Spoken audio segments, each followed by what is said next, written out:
Mais um corte do Bopismo pra você e eu te peço encarecidamente, deixa o like, se inscreve no canal, porque isso ajuda pra cacete o canal continuar crescendo e eu conto com você. Bom, eu ia falar do Fausto mais pra frente, mas eu queria ouvir você falando dele. Cara, quais virtudes o Fausto tinha como amigo? Não só como um cara brilhante criativamente, né? Vi você falando em entrevistas que ele era uma espécie de líder ali de vocês e tal.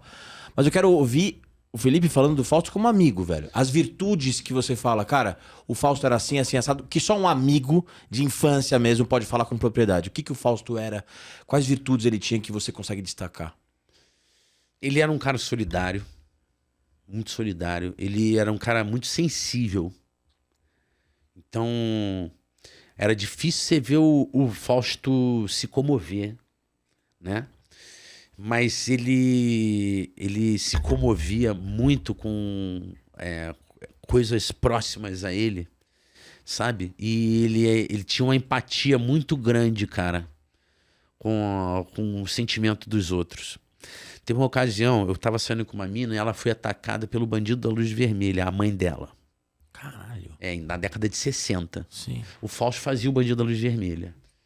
E aí eu contei pro Fausto que essa mina me contou, falou assim, porra, não faz o bandido da luz vermelha, porque, porra, ele é maior barra pesada, ele atacou minha mãe se desvencilhou dele porque tacou um cinzeiro na cabeça dele, ele quase matou minha mãe. Eu contei essa história pro Fausto, o Fausto ficou assim, mal. Ele falou assim, não faço nunca mais, mano. Caralho. Então ele tinha uma coisa assim, até alguém chorar, alguém se incomodar ou ficar ofendido, a gente ia... A hora que se ofendia, ele tinha uma interpretação muito justa sobre essa ofensa e geralmente ele demovia da ideia de seguir fazendo o negócio. Ele não bancava, não. Então, porque ele era um cara que tinha muita empatia com o sentimento do outro. Então, era uma pessoa solidária, né? E ele foi, para mim, a pessoa que abriu o caminho e a possibilidade de eu me tornar o que eu sou hoje. Porque eu não tinha ideia de como fazer isso ser possível. O Fausto, ele via, de fato, ele era visionário.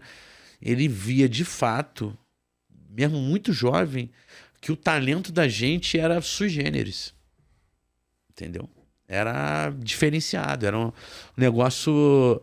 Apesar de muito a ver com a picardia da molecagem e tudo mais, era diferente, não tinha paralelos ali, entendeu? Então ele percebeu isso. Então ele era um visionário, um cara muito empático, muito solidário e amigo. Muito, muito, muito. É um cara que faz muita falta. Você leu a biografia do Matthew Perry, o ator que fez o Chandler? Não. Ele fala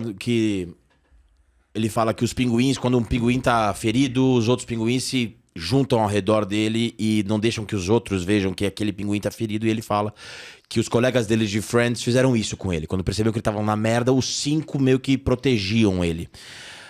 Quando aconteceu com o Fausto, rolou uma coisa de, tipo, quase uma pirâmide humana emocional, do tipo assim, velho, a gente vai precisar um do outro ali. Ou até antes dele falecer, do tipo, cara, a gente precisa estar por ele aqui também, sacou? De alguma maneira, se escorar no outro. Eu acho que foi até antes, cara. Antes? Eu acho que foi até antes, porque com a saída do Bruno, a gente já vinha fragilizado com o processo do Huawei e tá na Record. Né? Tá na Record já sem espaço também. Então a gente tava num momento assim meio se olhando e falando o que vai ser a próxima temporada, né? E aí tem a oportunidade da Fox. Então eu instigo no Fausto a presença do Franco. Eu instigo nele, porque eu fui ao Rio de Janeiro no fim do ano e fiquei uns dias na casa da minha tia, eu ainda nem era casado.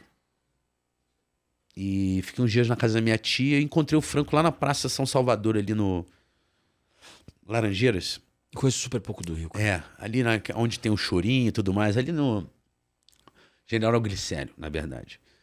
E aí a gente encontrou lá e batemos papo, tomamos cerveja e tudo mais. Eu falei assim, cara, a gente tá precisando de você no grupo. Com a saída do Bruno, acho que ia fortalecer demais, né? Então a vinda do Franco já era uma coisa que eu também estava vendo. A nossa relação estava muito difícil já. Entre vocês?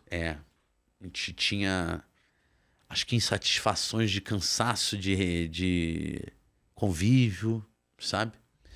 Então, acho que o Franco veio e deu um refresh. Ao mesmo tempo, acho que o Fausto já estava numa situação em que ele estava com dificuldade de sair da onde ele estava. E a gente também não conseguia entender que aquilo de fato era uma depressão tão severa. A gente não conseguia ter essa compreensão. Não? Não. E aí, quando tudo aconteceu, pegou muito a gente de surpresa. E a gente teve uma necessidade de vida, né? De continuar, porque imagina, se além de perder um grande amigo, perder uma liderança, você tem que fazer um turn point de carreira agora, aos 30, naquela ocasião eu tinha 34 anos. Não, eu não sou. Ninguém aqui é obrigado a fazer isso. A gente pode seguir fazendo o que a gente já faz, o talento que a gente já tem. Vamos nos unir aqui, e até a oportunidade a gente teve, né? Porque o Zico Góes e a Fox nos ofereceram a não fazer a temporada. E a gente falou, não, a gente quer fazer. A produtora, inclusive, que era a Boutique Filmes, tinha tido já um problema com um estouro de orçamento rodando o piloto e os vídeos para a Copa do Mundo.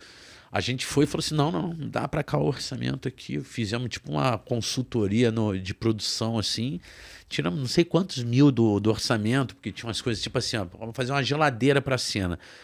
Eu pego uma caixa de geladeira, faço a geladeira, porra. Uhum. Então, tava lá a marcenaria e tudo mais, então era já uma produção meio pensada com uma cabeça assim meio de publicidade, sabe? Sei. Então a gente foi lá e enxugou tudo e falou, não, vamos fazer uma produção enxuta, mas vamos fazer essa porra. Então a gente teve que se juntar muito, se unir muito. E naquele momento ainda, sem entender quem que seria esse papel de liderança, eu acabei indo para esse papel muito na intuição, apesar de eu acreditar que o Fausto tinha em mim essa confiança. Uhum. Desde sempre. Uhum. Ele sempre me disse isso. Então, acabou, a gente teve dificuldades nesse início, com todas essa nova configuração. Mas a gente se ajustou. Foi se ajustando, foi se fortalecendo, fez uma peça, né? Aí a peça rodou um monte de cidades, aí você tem um convívio gostoso de estrada e tal. Isso tudo foi motivando a gente e a gente falou, cara, é isso, vambora. Foi isso.